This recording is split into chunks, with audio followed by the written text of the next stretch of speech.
I'm Sauter, better known as Pints and Panels. And I'm Don Tse, better known as the Don of Beer. Welcome to the 12th episode of the All About Beer podcast. Every 2 weeks, we talk with leading experts and take a deep dive into one topic in beer. Visit allaboutbeer.com and follow us on social media at allaboutbeer. And why not visit our Patreon, patreon.com/allaboutbeer to support this show and others. This week on the show, we're going to be talking about draft lines, draft cleaning, and why draft beer lines are super important. You should be cleaning your goddamn draft lines. God damn it. I never swear on this show, but man, clean your lines. And I got You're super losing squeaky. Your voice. I lose my voice. I'm like a squeaky boy. Our guest this week is the fabulous Neil Witte of Craft Quality Solutions. And I'm so excited to be able to talk to him because, one, he's a master cicerone. He owns his own draft business. He helped write the draft beer quality manual. Like, he's the draft guy. Man, and again, there's nothing more important in the beer world, and that's also incredibly misunderstood, incredibly technical, but incredibly important as clean draft lines. Don, you've had bad draft beer before, and how did it make you feel? It made you feel sad, right? It made me feel sad. I just everybody knows I like a good joke, so I just want to say that Neil Witte is the first overall draft pick. Come on, give it. I want that. Normally your jokes don't make me laugh, but that was a good one, and I'm proud of you. Thank you. But yeah, it's incredibly important, draft cleaning, draft lines. Like, when you get a bad draft beer, it makes you sad. It can set your whole day or night or whatever. It can make you second guess what you're tasting. It can make you second guess the brewery. It can make you second guess what you're drinking. It's just overall an incredibly important thing. So I'm really, really excited to be able to talk to Neil today about why this matters. Yeah, me too. Like you say, I've also had bad beer experiences through draft lines, and it's something I actually don't know a lot about, so I'm really looking forward to hearing what Neil has to say and then becoming a better consumer, because we can all be better consumers. Neil Witte is a 26-year veteran of the beer business. He's the Associate Director of Exams for the Cicerone Certification Program and runs Craft Quality Solutions, his consulting and draft beer services. Neil is a longtime judge at the Great American Beer Festival and at the World Beer Cup. He is certified through BJCP and is one of only 22 Master Cicerones. He is also the original member of the Brewers Association Draft Beer Quality Subcommittee and is the co-author of the Draft Beer Quality Manual. Welcome to the show, Neil. Hello, thanks for having me. So can you give people a background of your knowledge with draft quality? Well, it goes back quite a ways to my early years with Boulevard Brewing Company. I worked with Boulevard Brewing Company for 19 years, starting in 97. And, originally I started as a brewer. And after about 3 years in that role, John McDonald, the founder of the company and president at the time, created a new role of a field quality manager. Someone who would go out in the marketplace and make sure that all the beer that we made at the brewery tasted good out in the marketplace. And it was kind of a unique role at the time in a brewery. I think New Belgium was the only other brewery in the craft beer category, so to speak, that was doing something similar. And so I was given the mandate to go out and make sure our beer tasted good out at retail. And, when you get out there and really start looking at where most of the quality issues pop up, it comes up with draft beer. And they gave me the mandate pretty much learn as much about draft beer as you can and become an expert on it. And they gave me a lot of leeway to learn and, get my hands dirty, start doing draft installation on behalf of the brewery, because there were a lot of badly designed systems out there. We found we could put in a better system and improve quality that way. So they let me, do a lot of that and do a lot of experimentation and playing around at the brewery with different stuff. And that's really where it all began. And, and I did that work for 16 years for them. And then when I left, which is, I guess, been 6 years ago now, I've kind of continued that work. So it's been kind of a long journey. Cool. And yeah, and you also, so you now what you do is you have your own company, and then you Yeah. also work for Cicerone. You also work for, because you had a hand in doing the draft beer quality manual, which is not a beach read, but essential reading, in my opinion, for anyone who owns a bar or a brewery, or in general. I mean, it's a little technical.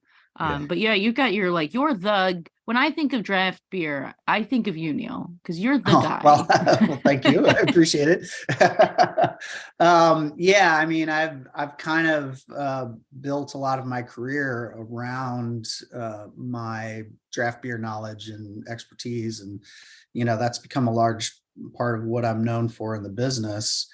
Um, you know, Part of that is, due to my participation in the draft beer quality manual and the writing of that book, as you mentioned. We started that process in 97, in 2007. It was shortly after the Brewers Association was formed. But before that, it was the Association of Brewers, and then they merged with the old Brewers Association of America because there were a lot of overlapping agendas. And when they came together, they formed the technical committee of the Brewers Association to deal with technical issues. And a subcommittee of that was draft beer quality. And that was one of the very first things that the technical committee took on. And so I was part of that committee from its inception. And, our first task was to put our heads together and speak with one voice as an industry. We, very quickly got on board with the help of Ken Grossman, who's a pretty influential dude. We got the big brewers on board. So we had AAB, Miller, Coors. This was pre-joint venture, pre-InBev days. And, so there were about 20 to 25 of us that put our heads together over the course of a few years and wrote that first version of the manual. I still am part of that group today. It's hard to believe it's been as long as it has been. We're, I guess, in our 16th year, as crazy as it sounds, version 4 of the manual at this point. But we still meet and talk about draft quality and do our workshop every year. We've got one coming up at CBC this year again.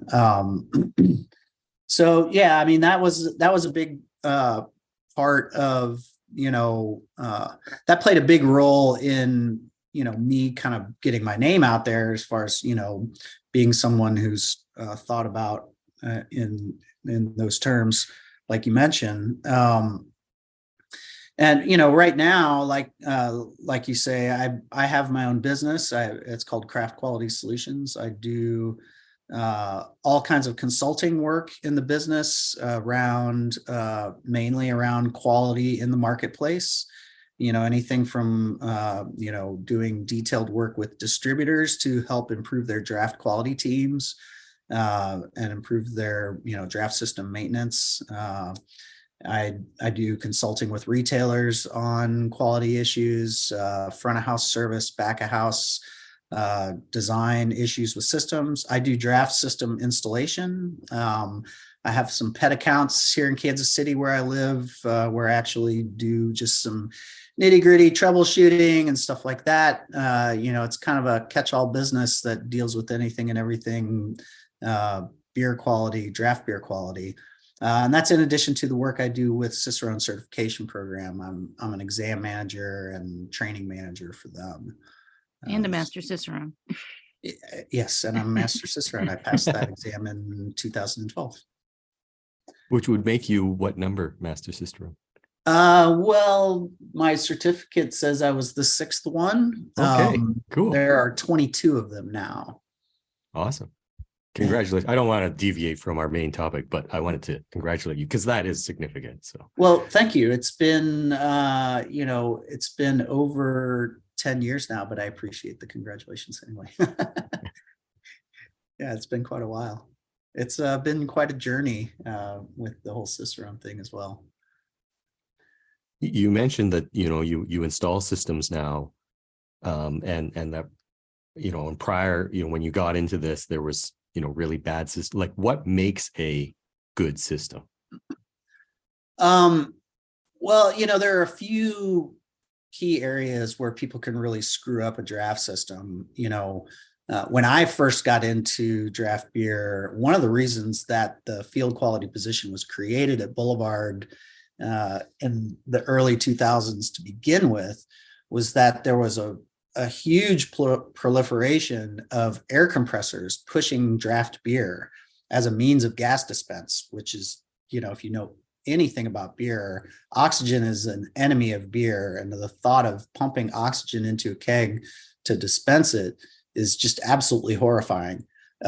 If you've ever had a beer on draft that's been dispensed with compressed air, it's terrible. It ruins the flavor in about a day. Think about your the backyard barbecue where you got the keg of beer and the hand pump. Have you ever had that beer the next day after you've pumped that thing full of air? It's disgusting. And, it's because it's lost all the gas. The compressed air doesn't keep it carbonated. And it's just simply oxidized. It just tastes like, wet paper or cardboard. It's really gross. And that happens at retail when you use compressed air. And back in the day, those were all over the place. There were some markets that were particularly bad, but they were all over. It was, I would say probably 25 to, 30% of all of the long draw systems were compressed air, if not more. And that was kind of my first task, was to clean a lot of that stuff up. But, moving on, once we got a lot of that stuff cleaned up, we were able to turn our attention to some of the other issues that were pretty commonplace as well. One of them was using just a bad generation of beer tubing. There's been a lot of advances over the past 25 years in the quality of draft line tubing. Nowadays, the standard is this kind of squishy thing we call barrier tubing, which is resistant to biological buildup because it has a very smooth surface on the interior of the line. It also is relatively impervious to gas, so the beer doesn't go flat inside the lines. 25 years ago, if you went to a bar that had a long draw system, they would pour all the beer out of the line at the beginning of the day because it was all flat. So those are some of the things that we concentrated on. And then, once a lot of the air compressors went away, a lot of people switched over instead to Guinness gas because that was all over the place. And so they went from a really bad situation to just a simply bad situation where, now they weren't making their beer taste terrible after a day. They were just making it go flat after like 4 or 5 days. And so there was a lot of work to be done to clean up a lot of that stuff too. Why would Guinness, for consumers who don't know, what is Guinness gas? So so Guinness is nitrogenated beer, and it behaves differently when you pour it on draft. If you've ever had one, that special cascade comes from the nitrogen that's infused in the beer, as opposed to CO2, which is in your standard beer. And to dispense that beer, you can't use regular CO2 or a CO2 rich blended gas like you would for a regularly carbonated beer, because it ruins that beer. So there's not much carbonation in it. So you use a very nitrogen rich gas to push it. And it's, while it's perfect for Guinness, that nitrogen rich gas will cause regularly carbonated beers to go flat. It lets all the gas escape from the beer. But Guinness is really popular, and it has been for a long time. And so that gas is pretty common. And for long draw systems that require, I'm trying not to get too into the technical weeds here for your audience, but for long draw systems you usually require some type of blended gas to achieve higher pressures on the keg without ruining the carbonation in the beer. And that blend is for regularly carbonated beer is usually around like 70% CO2. Guinness gas, on the other hand, what you need is something that's more along the lines of 25% CO2. So if you decide that you're going to use your Guinness gas to push everything on your long draw system, you can get the beer to pour, but all your regularly carbonated beers will go flat. So that's been a pretty common issue for a long time. It's gotten a lot better over the past probably 5+ years, but it's again, that was one of those things that myself and a lot of people in the business, especially 15 years ago, 20 years ago, were working really hard to change. I want to talk about infection. Yeah. Because I posed a question on Twitter of, who has a bad draft line story? And a lot of people spoke up, but I think everyone has a bad draft line story. When you go to a bar, I went to a Giants, everyone has one. I went to a Giants game at MetLife Stadium. I ordered a Miller Lite and it was disgusting. And I paid $11 for that Miller Lite, and I was very upset. So much so that I contacted Molson Coors because I know people there, and they had the guy come out the next day to like fix it. Really? Oh, wow. Yeah. I was like, hey, you. I want. And so now I only order bottles at stadiums, because stadiums, that's a whole other podcast to talk about stadium systems. But everyone has a bed. And I know in Connecticut, where I live, it is a legal requirement, and you have to clean your own draft lines. It's so weird with certain states in America, the distributor cleans their lines, or that's illegal. You have to do it. In Connecticut, we're required to clean them weekly. But no, I've never had anyone come and be like, show me your log. And every restaurant or brewery is required to keep a log of draft cleaning. Yes. And so if the state health inspector shows up and says, I want to see your draft cleaning log, can you talk a little bit about the importance of draft cleaning and why consumers should care? Because there's nothing worse than my family goes to like our family pizza place in the town I used to grow up in, and the system is, I want to go back there and be like, can I look at your kegerator? Because it tastes, that Stella is something special, something. Well, your story there at the stadium and at your hometown pizza joint or whatever, those are perfect examples of why draft line cleaning is important and why this is an important topic. Stuff grows in beer. Beer has lots of food for microorganisms, and these microorganisms that really are kind of all over the place and very common in daily life, that we don't really notice because we don't see them or whatever, but they're all over the place. They get into draft systems, they get into draft lines, typically through the coupler, where the device taps onto the keg, and they feed on carbohydrates in beer and multiply. And certain types of microorganisms, when they reach a certain critical mass, they will start to produce compounds that you can detect and can make your beer taste bad. So there's one called lactobacillus. It's a bacteria that's all over the place, and it gets into draft lines. And when it multiplies in a biofilm on the inside of the draft line, it produces lactic acid, which makes your beer taste sour. There's also another one called pediococcus, which does the same thing, and it produces lactic acid, but it also produces diacetyl, which tastes like butter or like movie theater buttered popcorn.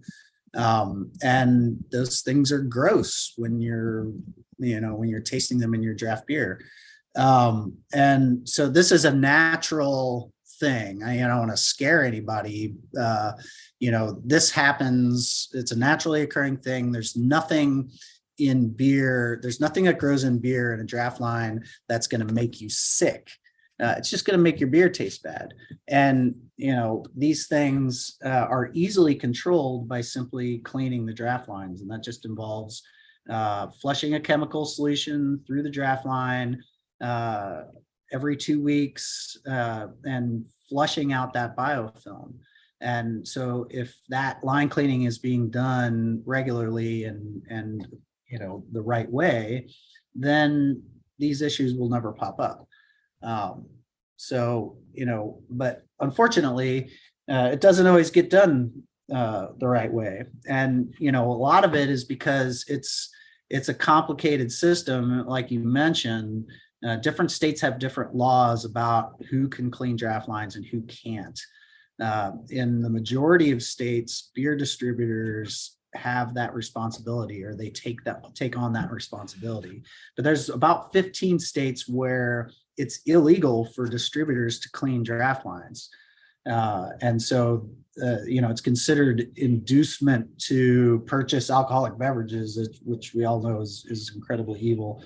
And so, that duty, it falls upon the retailers, and most people who work in the business or the on-premise business know that retailers don't know anything about draft systems for the most part. And so, learning about line cleaning and understanding the importance of it is, sometimes lost in the shuffle. So, it's a complicated system, and it's different depending on what state you're in. Some states have some regulations, like you suggest in Connecticut. Illinois has some similar regulations, but most states don't. And so, there's very little guidance out there about, how you should be doing it, or when you should be doing it. That's one of our goals with the draft quality group, with the Brewers Association, is to kind of get that information out there. But it's a critical thing, because, especially now with, when you look at trends in, what beer is doing right now, and, beer overall as a category is struggling. Craft beer overall as a category is struggling. Sales aren't what they used to be. And, draft beer remains a great sampling opportunity that drives beer sales overall. And if you're screwing up that first encounter someone has with a beer, then, that hurts beer overall. And so, the more I see sales numbers and trend numbers in beer, the more I think, man, draft quality is more important than ever. We've got to make sure that people's first sampling experience with a certain beer is going to be a good one. And the draft beer quality manual is that you can buy it like a hard copy, but it's available for free, right? As a PDF. If you go to the Brewers Association website, you can search for draft beer quality manual. You can search for it online. It'll take you there. You can download a PDF for free. That's right. So, it's a free resource to anybody who wants it. And you can buy a hard copy. I think might be like $10 or $12 or something like that. It's pretty cheap, and it's a technical manual. So,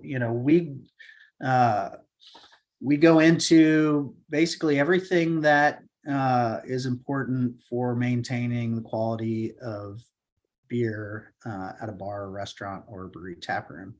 Everything from equipment selection for a draft system to system design and installation, and draft line cleaning. We have step-by-step instructions, basically SOPs on how to clean draft lines, with how to clean them a couple different ways depending on the methodology that you're using. And we go into all the details that you need. If you have that book, you will be able to learn how to clean your draft lines appropriately. I would encourage people, consumers, to read it as well. I mean, there's certain aspects parts of that maybe they can skim over, but I like, as a consumer, I personally like knowing the hows and whys of things. And I think it helps the consumer to understand this, so that when they're sitting at the bar, they can kind of understand what's going on and ask the right questions. Like if something is tasting off, they'll kind of know what questions to ask of the bartender or manager. Yeah, So I would encourage lots of troubleshooting people. section is really good. Yeah, and there's also, I should mention, some years ago we did produce a bit of a condensed, kind of easier to digest version of it specifically for retailers. It's called, as you might imagine, Draft Beer Quality for Retailers. And so we realized that, it being a technical manual that, has grown in scope quite a bit over the years.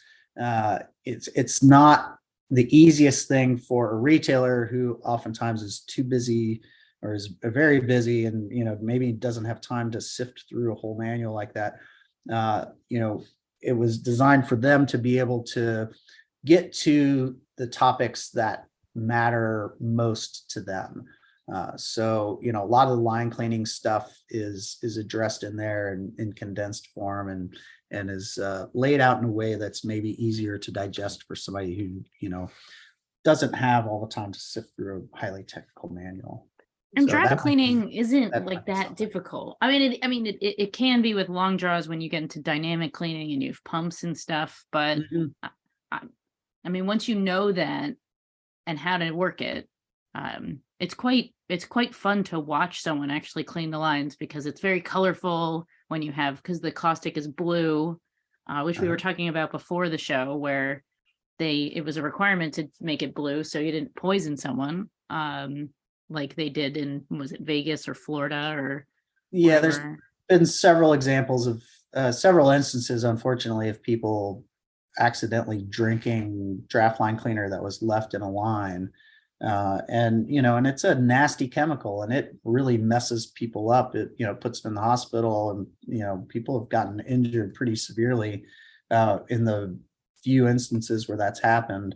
And yeah, we were talking beforehand about an instance in Florida, probably 20 years ago or more, where somebody drank some and it hurt them pretty bad. And they sued the bar, they sued the bartender, they sued the line cleaning company. I think it was a distributor that had cleaned it. They sued the distributor. They just sued the manufacturer of the chemical, like basically everybody involved. And they won a decent amount of money from what I recollect. And after that, the line cleaning chemical manufacturers started to put a dye into the chemical. So if you get a glass, if you have clear chemical and you are pouring somebody like a Mick Ultra or a Coors Light, and somebody puts it in front of you and you're not thinking too much, you might take a sip before you realize, hey, this is a little clearer than my normally pretty clear beer. But if they put a glass of blue liquid in front of you, you might be a little more hesitant to take a swig out of it. It's the new Zima. Yeah. Yeah. No, thank you. Do you have any advice for consumers? Like, I'm trying to imagine, and I'm not trying to defend anybody here, but I'm trying to imagine if I had sipped a beer that had cleaner in it, I imagine I would taste it. And so whether I'm tasting cleaner or I'm tasting, and or I'm tasting lactic acid or diacetyl, like what would you advise consumers to do? If they what would I advise them to do in the case of sampling something like that, drinking line cleaning solution? Well, drinking line cleaning solution, they'd probably be in the hospital. Yeah, I mean that's a pretty, if you're drinking line cleaning solution, that's a very serious issue. And not only the bar, but whoever cleaned the lines, if it was the retailer, oftentimes it's a distributor, everybody kind of needs to be brought into that, because that's a potential, it's a liability situation there. That's more often than not, there's legal action being taken there because people get seriously injured there. And if you drink line cleaning solution, you're going to know it right away. I mean, I've not done it, but my guess is that it burns really, really bad because it's caustic solution. And it eats organic material. So in this case, it would be basically like dissolving your esophagus, which is pretty bad. And it probably hurts pretty bad. If you're drinking beer that tastes bad, like if you go to drink your favorite Pilsner beer and it tastes like buttered popcorn, or it's sour, that, first of all, you have every right to send it back. And second of all, you should be alerting the bartender or somebody, or maybe even a manager at the restaurant, to the fact that the beer isn't tasting good and it's showing signs of the lines not being cleaned. I mentioned before that retailers oftentimes don't know much about draft beer systems and their draft beer. And it's not so much of an indictment of retailers as it is of the system, the way it's designed or the way it's set up here in the US. Retailers pay somebody to put their system in when the same way they pay somebody to install their bar in their kitchen. And then once it's installed, somebody else comes in and maintains it. Somebody else cleans it. Somebody else fixes things when it breaks. And so they oftentimes don't know anything about it. And so they're very detached oftentimes from the quality of what's coming out of it too. A lot of retailers, just see it as this kind of, machine that makes them money by selling beer and dispensing their beer. And there's oftentimes a disconnect between what's actually the quality of the beer and the awareness of the manager or the owner. They might have really terrible beer coming out of the taps, and the lines may have only been cleaned once every like 6 or 8 weeks, and they might not have any idea if they're not drinking it themselves. And so, they should know about it. If you get a really bad beer, I would, say something about it, and let them know, especially if you recognize that is specifically something related to line cleaning, then, you could let them know that, and that's information that they can use. And they may or may not care. And then I guess if they don't care, you vote with you your dollars and you go take your somewhere else. business, take your business elsewhere. I'm just thinking of occasionally, in years of working with retailers, I would sometimes run across retailers that had serious issues, and I would tell them, and their response would be, "Well, nobody's ever complained about it." Right. Well, I'm letting you know now, and you can either ignore this at your own peril, I suppose. Yeah. How do you have a sense of how? Let's talk about, let's forget about stadiums and arenas, but in terms of tap rooms and beer bars, how prevalent is it that if I'm a beer lover and I'm going to a tap room or a bar, what is the probability I'm going to get bad beer? Do you have a sense of how prevalent bad beer lines are? It's 10%, 30%. I think this is going to vary quite a bit with where you live, and what you're drinking.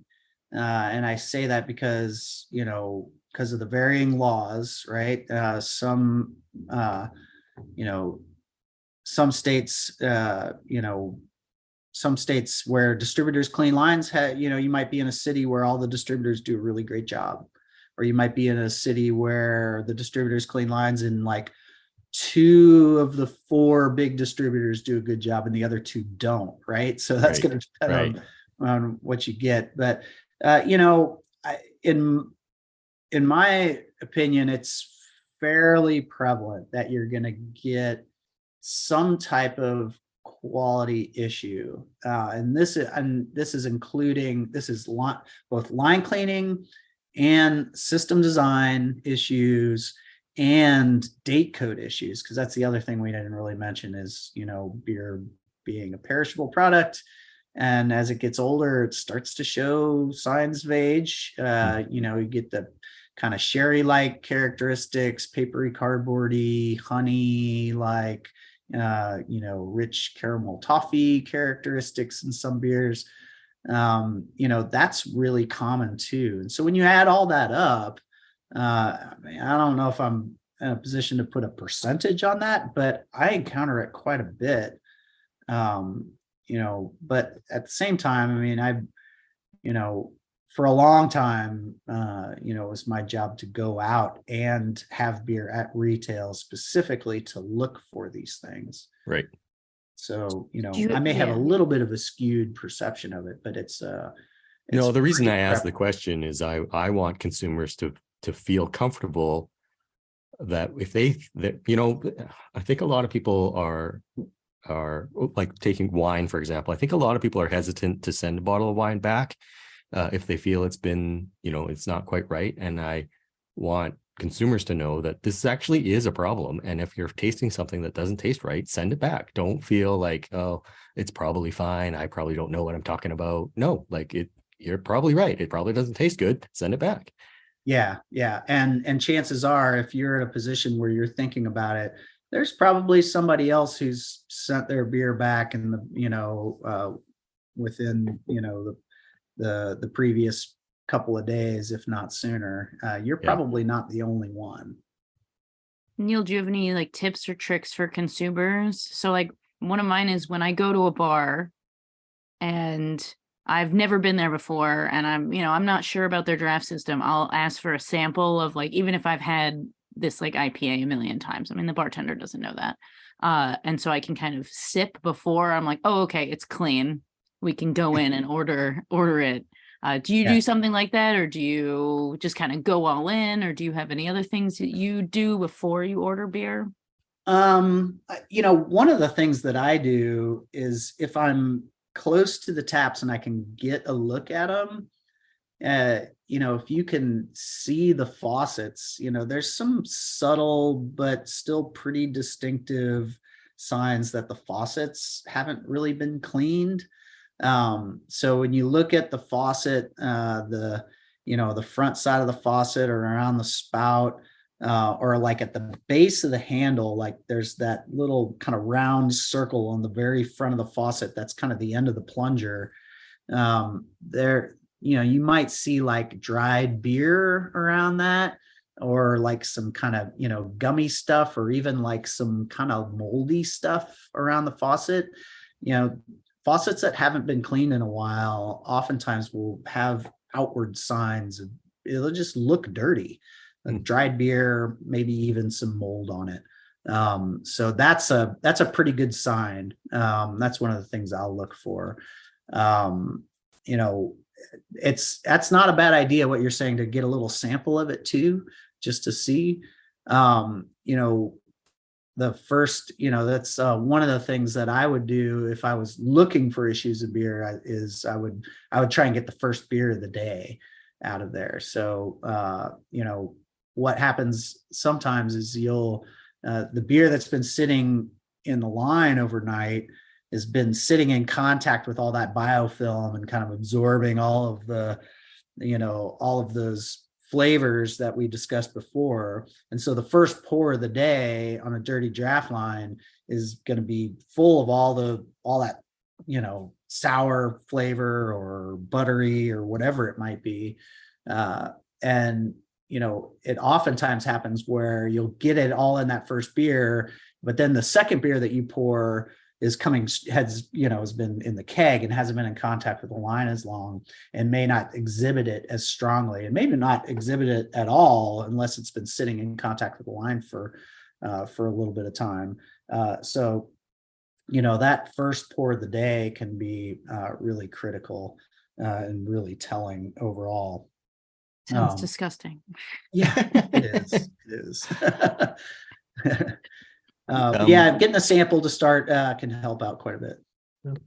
When it's the distributor who is cleaning the lines, would it be typical that the distributor cleans all of the lines in a bar, or would they only clean the lines that their beers are on? And the reason I ask is that if I have a beer at a bar and it tastes great, can I assume that all of the other lines are being cleaned properly, or is that a bad assumption? Yeah, that's a good question. The distributor is typically going to come in and clean just their lines. So you might, if you've got 4 beer distributors that sell beer to an account, they're going to have 4 different line cleaners come in on their own schedule and clean their own beer lines. So one might be kept in great shape, but the one next to it might not be. And and this gets more complicated with these heavy rotating tap bars. So you might have a place that's got 30 beer lines and they're constantly rotating different beers out. And so what happens sometimes, you might have a given draft line that, when distributor A comes in, tap line number 1 doesn't belong to them, so they don't clean it. And so then after they leave, the retailer switches it. So, it used to belong to, distributor B, but then after distributor A leaves, they change it over to a different brand, and now it does belong to distributor A, but they just left. And so distributor B comes in and, it doesn't belong to them anymore. And so you can see how putting different beers on from different distributors on the same line could cause certain lines to just kind of fall through the cracks, because these different distributors come in and it never belongs to the distributor that's in there at the time when they're cleaning their lines. So I encourage retailers, and I've worked with retailers on developing systems to be able to track their own line cleaning, even if distributors are doing that line cleaning, so they can make sure that certain lines aren't falling through the cracks and just simply not getting cleaned. Right. It seems like such a pain in the ass.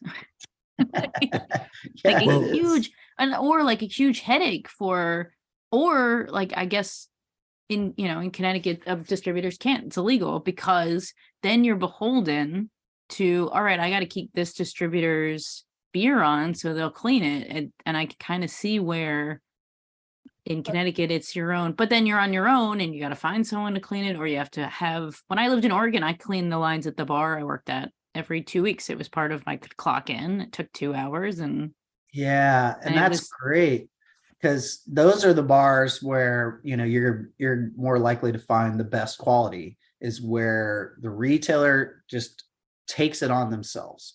Yep. They're either in a state where distributors can't do it and they go ahead and take it on themselves and they don't farm it out to anybody else. They just do it themselves and they care about it. Or they, some of these places, Missouri, where I live, is a distributor clean state.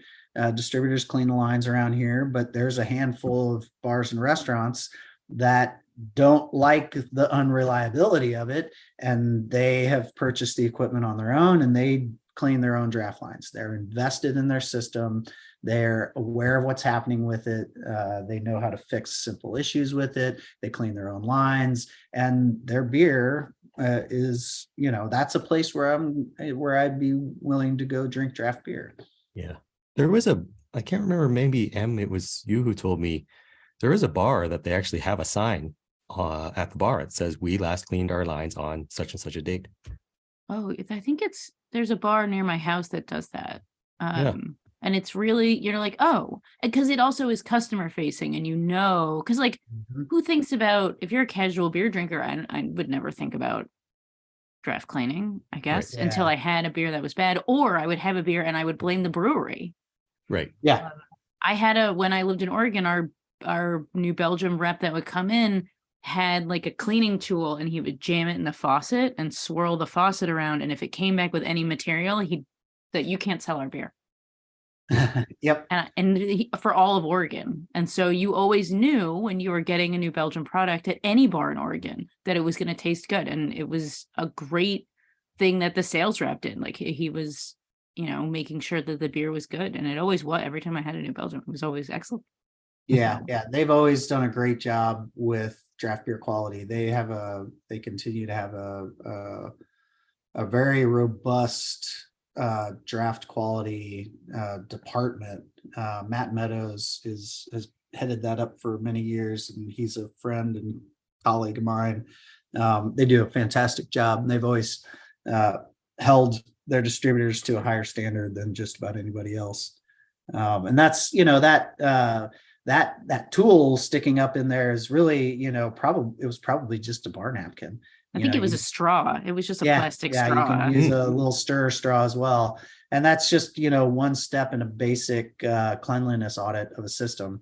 When I was at Boulevard, I had all our sales crew doing a certain number of audits per week at retail, and forms that they would fill out, and they had, a multi-step procedure they would go through to audit cleanliness at retail, and identify problems with the system before they started affecting the flavor of the beer. It's so important. Like it's it's so important. There's nothing worse than when you get an infected beer. I agree. I've heard it said so many times that the best beer is draft beer as opposed to a bottle or can beer, but that is only true if it's dispensed properly, right? So yeah, it can really be it can be one of the closest representations of what the brewer intended, but it does require a little bit more care and feeding. It's so important. And once you have it, which unfortunately I bet everyone has, and once you know how to spot it, you can be a better drinker. And go to the college dive bar down my street from my house has impeccable draft lines. They take really good care of, or at least it tastes like they take really good care of it. And so we go there a lot because I know when I go there, I'm going to have a really good beer. And that's the most important part. Yeah, that's great.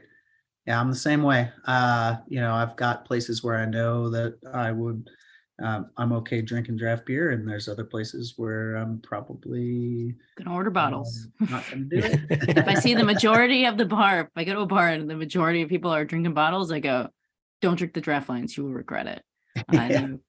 Bottles only. So yeah, these subtle cues. Yeah.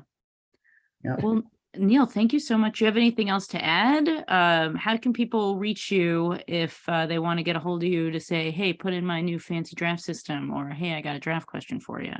Yeah, so they can reach out to me. The best way is you can go to my website.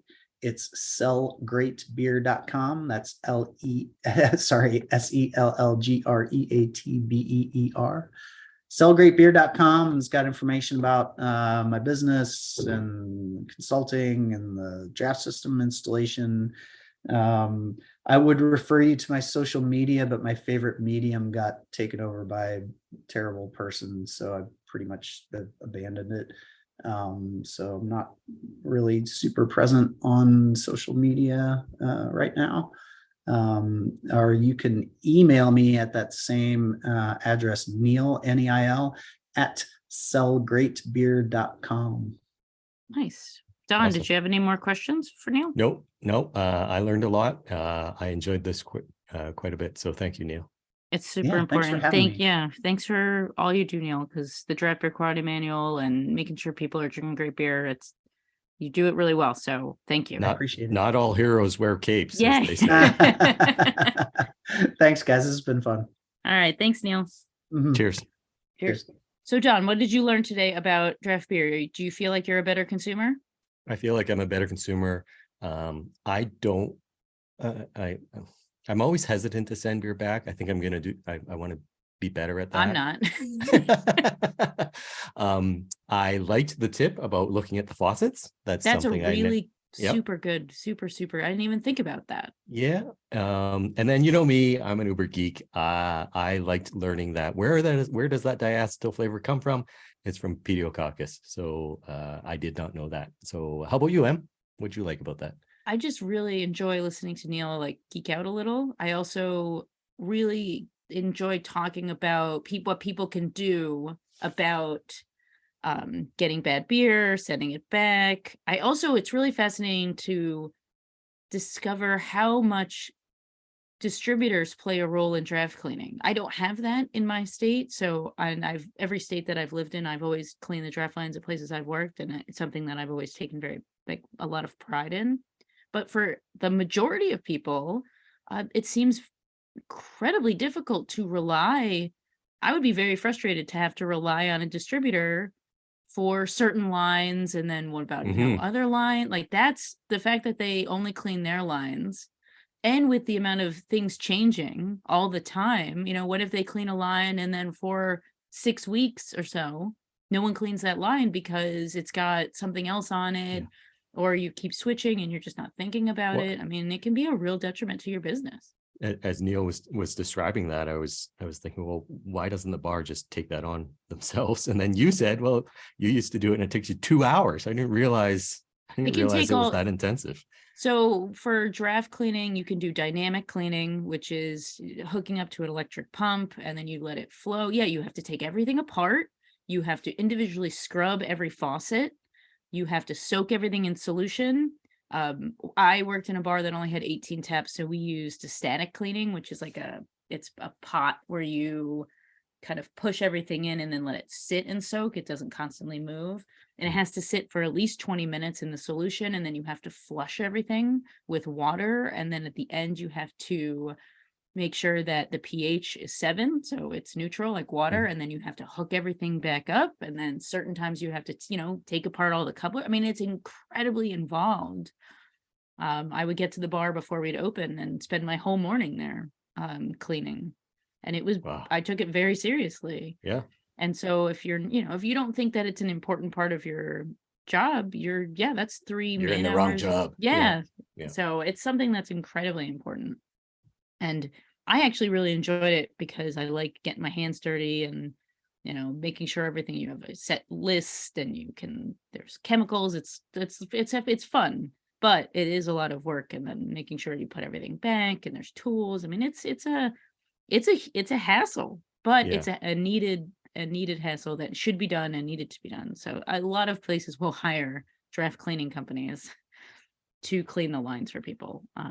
And that's their only job. So they can focus wholly on it versus other things. So, and I, as a consumer, I was unaware. I was aware of the importance of it, but I was not aware of the intensity of it. And so now I can appreciate that better. I mean, it's easy to harsh on the bars that don't do it well. But now I want to switch mindset and appreciate the bars that do it well. Absolutely. Because once you have good beer and you know where to get good beer, you've made a customer for life. And you know that beer is always going to taste good when you go there. And so it's always good to, when you go to a place that really cares about their beer and the people who work there really care about the beer. I mean, I'm going to keep going there. And so the draft quality is just a part of it, but it's a very, very important part. Yeah, agreed. So visit allaboutbeer.com and follow us on social media at allaboutbeer. You can also throw us a few bucks if you like this show and others at patreon.com/allaboutbeer to support this show. We'll be back in a couple weeks with a brand new show. And if you have any questions or have a show idea, you can email the experts at podcast@allaboutbeer. That's also the email for feedback, suggestions, and inquire about advertising, because we always are looking for advertisers to help pay for this show.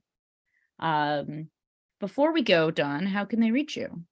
At social media, I am at the Don of Beer. I also really like talking about beer. So if you want to drop me an email, you can do that. I'm don@thedonofbeer.com. And yourself, Em? And I'm M. Sauter, so at Pints and Panels across all social media channels, and my website is www.pintsandpanels.com. This show is produced by All About Beer. Visit allaboutbeer.com for articles, notes on the show and others, and to connect via the newsletter and social media. See you next time. Cheers! Cheers!